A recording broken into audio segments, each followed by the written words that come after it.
जय श्री राम, जय श्री बालाजी महाराज। शक्तियों से संपर्क कैसे बनाएं? अगर हमारे शरीर पर, हमारे देह पर कोई ऊर्जा आ रही है और उस ऊर्जा से हम उस ऊर्जा के संकेतों को कैसे समझ सकते हैं, जिससे उन संकेतों को समझकर आगे हम कार्रवाई करें अच्छे और बेहतरीन तरीके से। और शक्ति क्या हमसे बात करती है?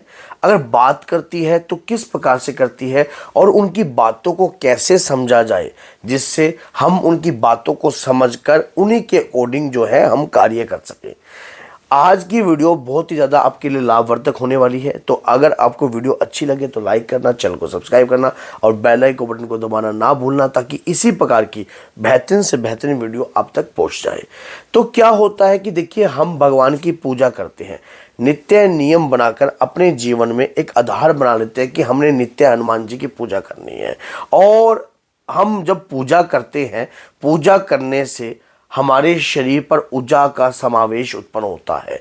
धीरे धीरे हमारा संपर्क बने रहता है उन शक्तियों के साथ। लेकिन वो संपर्क किस तरीके से बनाना होता है, किस तरीके से हमें संपर्क बनाने के लिए हमें क्या क्या आवश्यकता होती है, किस किस चीज़ों की आवश्यकता जरूरी होती है, जिससे हम शक्तियों के साथ बेहतरीन तरीके से संपर्क बनाएं। मान लीजिए, कई बार क्या होता है, बहुत सारे भक्तों के साथ ये देखने को मिलता है कि उन्हें एंड तक भी ये समझ में नहीं आता कि हमारे शरीर के ऊपर पितृ शक्ति आ रही है, देव शक्ति आ रही है, या शक्ति सच बोल रही है या झूठ बोल रही है। बहुत सारे भक्तों के साथ ये बात देखने को मिली है कि वो ये वाक्य रखते हैं कि हमारे शरीर पे कोई ऊर्जा तो आती है। पहले तो सारी बातें जो थी वो बिल्कुल ही सत्य जाती थी, लेकिन अब जो है बातें शक्तियों की सत्य नहीं जा रही है, अब बातें जो है बदल जाती हैं। और ये क्यों हो रहा है, किन कारण से हो रहा है? क्या हमारी भक्ति में कोई त्रुटि है, या हमें संपर्क बनाने में हम बना नहीं पा रहे? तो कुछ विशेष बातें जो है ध्यान में रखनी चाहिए। शक्ति कभी एक व्यक्तिगत विशेष के लिए नहीं होती है, शक्ति जन के कल्याण के लिए होते हैं। अगर हमारे शरीर पर कोई ऊर्जा का समावेश उत्पन्न हुआ है तो वो जन के कल्याण के लिए है। लाखों की भीड़ में आपके इष्ट, आपके आराध्य अपने भक्तों को पहचान लेते हैं कि इस भक्त के माध्यम से ही जन का कल्याण होगा, इस भक्त के माध्यम से ही इस व्यक्ति का कल्याण होगा। तो उसी प्रकार से तभी हमारे को कोई कृपा प्राप्त होती है। हम क्या करते हैं, उस कृपा को गलत कार्य में, गलत उद्देश्य में लगा देते हैं। जैसे कि किस प्रकार? अपने घर में धन दौलत को अर्जित करने के लिए, अपने घर में हमें क्या है कि हम कैसे खजाने को अर्पित करें, कैसे कोई सट्टे का नंबर देखने में लगा देता है, तो कोई किस प्रकार की कार्य करने में लगा देता है। कभी भी शक्ति व्यक्तिगत विशेष के लिए नहीं, जन के कल्याण के लिए है। अगर आप शक्ति को जन के कल्याण के कार्य में लगाओगे तो आपकी शक्ति कहीं गुना ताकतवर होगी। और ये ताकतवर कैसे होती है, कैसे हम उन शक्तियों से संपर्क बनाते हैं? इसके लिए जिस भी मंत्र की साधना आप कर रहे हो, या जो भी मंत्र का जाप आप कर रहे हो, मान लीजिए आप हनुमान जी के मंत्र का जाप कर रहे हो और हनुमान जी के दूत महाराज आपके शरीर पर आ रहे हैं। अब मैंने बहुत सारे ऐसे भक्तों के साथ भी देखा है जिनको पता ही नहीं लगता है कि क्या हो रहा है, क्या क्या क्या किस प्रकार से हम जान सकते हैं। और वो भक्ति पूजा पाठ तो कर रहे हैं, लेकिन समझ में कुछ नहीं आता है, दिखाई कुछ नहीं देता है, उनकी शक्ति को भी कुछ नहीं दिखाई देता है। तो ऐसा क्यों हो जाता है? क्योंकि उनकी ज्ञान इंद्रियां अभी जागृत नहीं हो पा रही हैं, और आपकी स्वयं की ज्ञान इंद्रियां जागृत नहीं है, जिसके कारण आप शक्ति के संकेत और उनके संदेशों को नहीं जान पा रहे हो।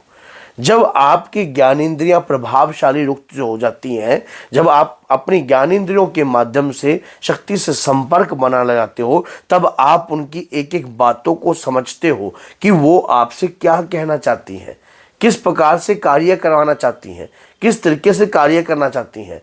कई भक्तों के साथ तो ये देखा गया है कि पहले वो शुरुआती समय में कोई एक मंत्र को उठा लेते हैं और उस मंत्र को लगातार मेहनत कर उस मंत्र को लगातार जाप करते हैं, और फिर उस मंत्र के बाद उसमें देखते हैं उसका लॉस एंड प्रॉफिट, कि हाँ भी मंत्र से आपको कुछ दिखाई दिया, कुछ हो रहा है, कुछ महसूस हो रहा है।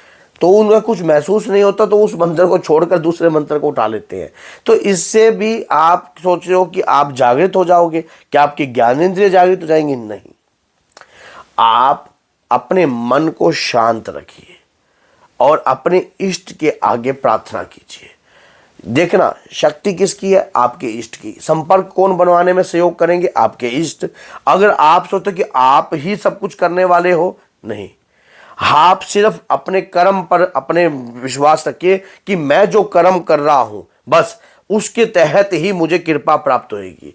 आप हनुमान जी महाराज के श्री चरणों को ध्यान में रखकर आप बाबा से प्रार्थना कीजिए कि हे पवन पुत्र हनुमान, मुझे पता नहीं है कि आपसे संपर्क कैसे बनाया जाए, आपकी शक्तियों से संपर्क कैसे बनाया जाए। कृपा कर कर मेरी भक्ति अगर आपके प्रति सच्ची है तो मेरी ज्ञान इंद्रियों को सिद्ध कीजिए प्रभु, मेरी ज्ञान इंद्रियों को सिद्ध कीजिए, मेरी ज्ञान इंद्रियों को तेजस कीजिए, ताकि मैं आपके हर छोटे से छोटे संदेशों को भी मैं समझ सकूं। जो हमारी पंच ज्ञान इंद्रियां हैं ये बहुत जल्दी प्रभावशाली होती हैं और बहुत जल्दी ही इनसे संपर्क बनना लग जाता है। आपको सामने वाले की संकट का आभास होता है, आपको उनकी घर की नकारात्मकता का आभास होता है, आपको पता लगता है कि आप उसके शरीर में ये गंदी शक्ति है, लेकिन इसके लिए आपको नियमित रूप से उनकी पूजा करनी चाहिए। जैसे आप रोज नियमित रूप से पूजा कर रहे हो, अगर उनका कोई दिन है जैसे कि पूर्णिमा है तो उस दिन आपको त्रम हवन करना चाहिए, जिससे आप किसी भी मंत्र के जाप से, अगर आप लगातार कोई भी एक मंत्र का जाप कर रहे हैं तो उसका दशांश निकालकर आपको पूर्णिमा पर हवन कर लेना चाहिए, जिससे आपकी शक्तियों की ऊर्जा बढ़ती है, आपका ज्ञान इंद्रियां जो हैं जागृत होती हैं और जिससे वो ज्ञान इंद्रियां उस शक्ति से संपर्क बनाने में आपका सहयोग करती हैं। और फिर आप एक एक बात, एक एक संदेश को बड़े बेहतरीन तरीके से आप समझ सकते हो। आपकी कहानी का रूप में आप समझ सकते हो, आंखों के रूप में भी समझ सकते हो। आप महसूस करते हो कि सामने वाले व्यक्ति के ऊपर ये समस्या है, इस प्रकार की दिक्कत है, लेकिन इस लेवल तक पहुंचने के लिए आपको धैर्य रखना पड़ेगा, विश्वास रखना पड़ेगा। अगर आप सोचते हो कि आप अपनी ज्ञान इंद्रियों को तुरंत प्रभावित कर चुके हो और तुरंत आप एकदम से संपर्क का बनाने लग गए और सबको बताने लग गए हो, नहीं, अपने तप का फल जो है आपको वेस्ट नहीं करना चाहिए। आपको निरंतर अपने तप पर विश्वास रखना चाहिए, निरंतर अपने इष्ट के प्रति जो है उनका गुणगान करते रहना चाहिए और धीरे धीरे धीरे धीरे आपके अंदर एक ऐसी रहस्यमय ऊर्जा उत्पन्न होने लग जाएगी जो सामने वाले व्यक्ति को महसूस होने लग जाएगी। अपने आप ही उस ऊर्जा का आभास भी आपको होगा, उस ऊर्जा का आभास भी आपको होगा। आप कोई भी देवता के थ्रू का जो भी मैसेज होगा, आपको स्वयं उस मैसेज को समझने की शक्ति प्रदान होगी, उस चीज को देखने की शक्ति से प्रदान होगी। लेकिन इस कार्य में धैर्य बहुत जरूरी है। अगर जल्दबाजी आप करते हो किसी भी ऊर्जा को जागृत करने में या किसी भी शक्ति को प्राप्त करने में, तो जल्दबाजी में कभी भी कोई कार्य नहीं होता है। अपने इष्ट के ऊपर आपका जितना विश्वास होगा और जितना आप में ठहराव होगा, उतनी शीघ्रता से आप अपनी शक्तियों से संपर्क बनाने में कामयाब होगे, नहीं तो चाहकर भी आप संपर्क नहीं बना पाओगे। तो इसलिए अगर वीडियो अच्छी लगी है तो लाइक कीजिए, चैनल को सब्सक्राइब कीजिए और बेल आइकन बटन को दबाना बिल्कुल भी मत भूलिए, ताकि आने वाली हर वीडियो की नोटिफिकेशन जो है आप तक सरलता से पहुंच जाए।